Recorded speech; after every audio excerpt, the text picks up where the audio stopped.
In this video, I'm going to put a new twist on hacking my system because I ran into a problem installing a new graphics card getting in the way of my cooling fan.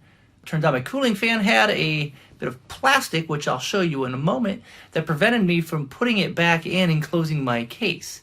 Good news is, it's just plastic in the way, so I plan to cut it off using this hacksaw.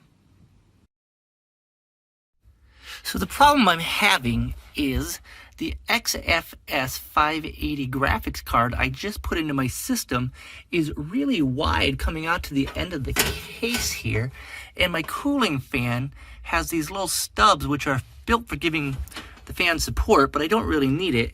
And the problem is, this goes right here, and you can see right here, we're crashing into the graphics card. Now again, the good news is, there is nothing but a dirty fan there, but nothing inside of here. These are just plastic pieces. So my plan of attack is to use my hacksaw and literally hack the system. Now, of course, I want to be extra careful not to cut through any cables while I'm doing this. So I'm going to take my sweet time, and hopefully in just a few minutes, I will have no more problem fitting my fan back into my case with my new graphics card and close everything up. I'll, of course, take the time to clean out that fan I showed you and a few other bits of the system while I'm in here, so it's nice and clean and running smooth.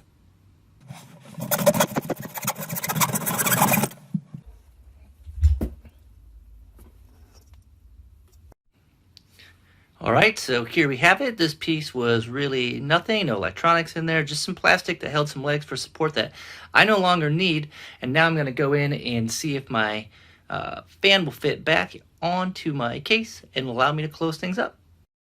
Alright, so here we go. I have those legs cut off here, and hopefully now I'll have that room I needed before when I put that back in.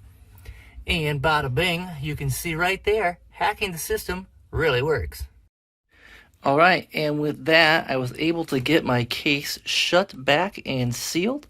So we now have a new graphics card with the sync fan that fits, a cleaned up system, and we are ready to go with an upgraded machine. Alright folks, well I guess the moral of this story is if you've got a problem and you need to solve it, don't be afraid to hack the machine. Do what you gotta do to make things work. Have a great day, thanks for watching, and take care.